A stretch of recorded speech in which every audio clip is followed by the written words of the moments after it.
to create a movie clip that would create a profit for you. It needs to profit you in, let's say it's relationships.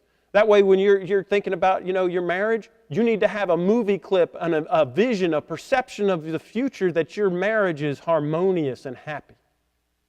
Same thing with your kids, with your friends. What about health? You need to have an imagination or a vision of you being healthy. Not, my back hurts. Oh, I can't go up the steps. No, envision. This is how it starts. You envision, what would I do if I was healthy? Well, Andrew, that's just silly. No, it's not. Look, this is the first step of you having that great life and achieving all the promises that are in the covenant, is that you visualize, you imagine, you have a perception that your life enjoys all those things. And you play that movie clip of how great your life is over and over again. And guess what? Your life will match up to that vision. Look over here in Habakkuk 2. What? Habakkuk? Listen, here's a guy. I want to show you this story in real life, real time. And here's somebody who had to hear from God for himself. Now, this story is amazing because here's Habakkuk. Now, his contemporaries were Jeremiah, Ezekiel, and Daniel. He was around at that same time. These were great. They were what we call major prophets in theology. Habakkuk, he's called a minor prophet because he's just some guy on the backside of Judah. Now, this is amazing because what he's doing, he looks around at his society and his culture, and he sees nothing but everything going to hell in a handbasket. That there's no justice, there's no equity, people are losing, businesses are closing, people are losing their jobs, they're losing their retirement. All these things that we see today, it was happening in Judah. He sees his entire nation on a collision course with disaster. And he says, I don't know what to do about it. He says, I know I need to hear from God for myself. Here's a guy, he needed to go hear from God for himself. Now, why didn't he just go listen to what Jeremiah said? Why didn't he just find Ezekiel? Why didn't he just find Daniel? He's just some guy named Habakkuk. I mean, come on, Habakkuk? No, he's a regular guy. See, I love this story and I love this guy because he's just a regular Joe like you and me. And he needs to hear from God for himself. And he sees disaster coming for his nation. And he says, what do I do about it? He said, I know I need to hear from God for myself. So look here in verse 1 of Habakkuk 2. He says, I know I will stand upon my watch and set me upon the tower, and I will watch to see what God will say to me and what I shall answer when I am reproved. Let's stop here. Now look what he does. He says, you know what, here's how I'm going to hear from God. I want to do what this guy did because he heard from God. So I'm going to try and, apply the principles that he applied in order to hear from God. What he said is, I'm going to stand my watch upon the tower. Back in that time, the entire city, there was a tower where there always was somebody on watch. Now, if you understand the military culture, and we know we always have what we call a fire watch or somebody on duty. When everybody's asleep, there's somebody always watching to make sure no one sneaks into the camp. See, back in the day, that's how it was with these cities. There would always be what we called the night watchman, right? He says, I'm going to go get up in the tower by myself, and I'm going to be attentive just like I was standing watch. And then I'm going to see what he's going to say to me, and I know I'm going to prepare myself. How am I going to answer when he gives me a course correction, when I'm reproved? See, he's already expecting that, you know what, this is not going the way it should be going. He's looking at his nation. I need to hear from God, but he prepares himself to make a course correction in life. Not that he's going to be like, he's not looking for God to tell him, you're doing good. He's looking for God to tell him, here's what you need to do to fix this. So here he prepares his heart for a course correction. And then in verse 2, here comes God and he tells him, and the Lord answered me and said, that's Rhema. He spoke to him. God spoke to him. This is what God told him. And he said this, write the vision and make it plain upon tables, which is polished stone, wood, or metal board, that he that runs may read it. He says, this is what God's telling Habakkuk. Everything's coming down around him. He sees his nation is going into the tank.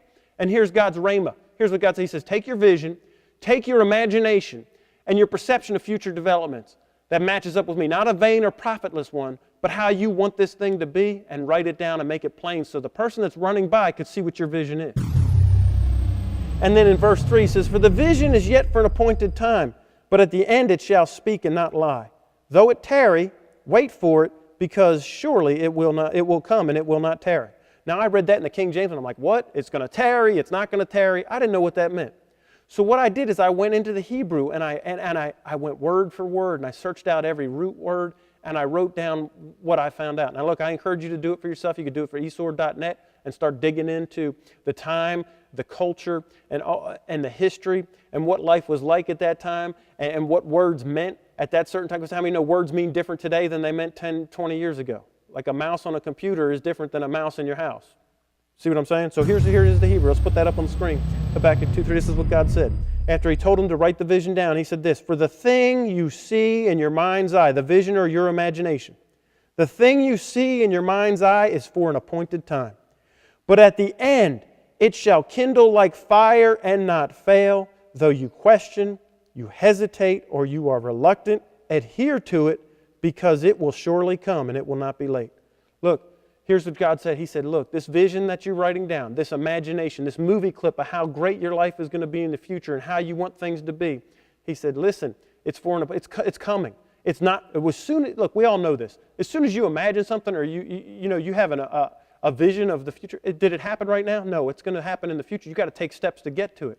And that's what God said. He said it's going to kindle like fire. You ever seen Survivor Man, where he's rubbing the stick and rubbing the stick and rubbing the stick, and his hands are hurting, and his hands feel like on fire, just to get a little piece of smoke so that he could kindle that fire. He said that's what the vision's like. You're going to rub it and rub your hands together, and you're going to get those sticks going, you're going to get friction going, and you're going to get to critical mass where you know what this thing is going to happen. He said it's going to kindle like fire. He said even though you're going to question it, even though you're going to hesitate, even though you're reluctant, even though there's pain involved with the hands rubbing and there's work involved and you don't see how this is going to happen, he says, don't you worry, surely it's coming. Guarantee it's coming and it won't be late. I like that. This is Rhema to Habakkuk, just a regular Joe Habakkuk. What? Here's what God said. Take your vision, take your imagination, take your perception of the future of your life, write it plain on a table so that while you're running to do it, you could read it and remind yourself of it. He said, and don't question. You're going to, but don't. Don't hesitate. You're going to want to, but don't. Don't be reluctant. You're going to want to be, but don't. He said, because this thing's going to kindle like fire, and it's not going to be late, and it's coming. Just stay at it, and stay at it, and stay at it. Amen? Now come on over here. We're going to go to the next thing, which says in Acts, he said that you're going to dream dreams. You're going to dream dreams. This goes hand in hand with visions. You're going to dream dreams. Put that up on the screen for me. Now, if you dream a dream, there's two things involved here. The word, if you dream something, that's a verb. And that means to conceive of, imagine, or to form a mental image of something that's not present. That's a verb, to dream. Now look, I know in our society and our culture that is a negative connotation to it. You know what, you can be, oh, you're dreaming. Or we say this when someone says something, dream on, or that guy's a dreamer, right? And it's always said in a negative light. Don't listen to that. Look, God, this is part of the way God talks to you. He's dreaming the dream. If you don't dream, here's the verb dreaming. You running the movie clip of your vision. You keep running that clip, and it's the act of running that clip through your mind. And the noun dream. The word dream as a noun means this: a condition or an achievement that is longed for, an aspiration, a hope, a goal, a desire, or a wish. He said, you know what? You need to dream dreams. The dream noun, the dream that you come up with. Listen, Martin Luther King said, I have a dream. He added a dream speech. I have a dream speech. Every one of us should have an I have a dream speech.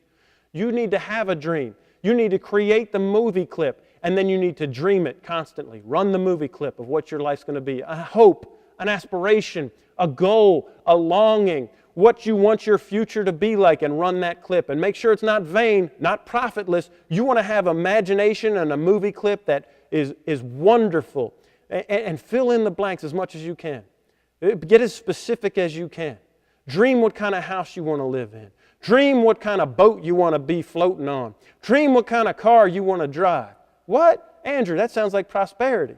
Well, it is. It's part of the covenant. And you know what? And that's dreaming. That is better than dreaming, oh, we're not going to make it. It's better than running a movie clip that says, you're going to get cancer because your daddy did. It's better than having a movie clip that says, the global economy is down and so is unemployment and consumer confidence and everything is going down and the car industry is going in everything's down. Don't dream that. Why would you want to dream that? You want to dream good, beauty, bounty, better, the best, finest things, luxurious things. Those are much better things to dream. And those line up with the knowledge of God. Really, Andrew? I thought God, we should just shun material things. Have you read anything about heaven? Anybody that's heard anything about heaven knows the streets are made of gold and the gates are giant, they're pearly gates made out of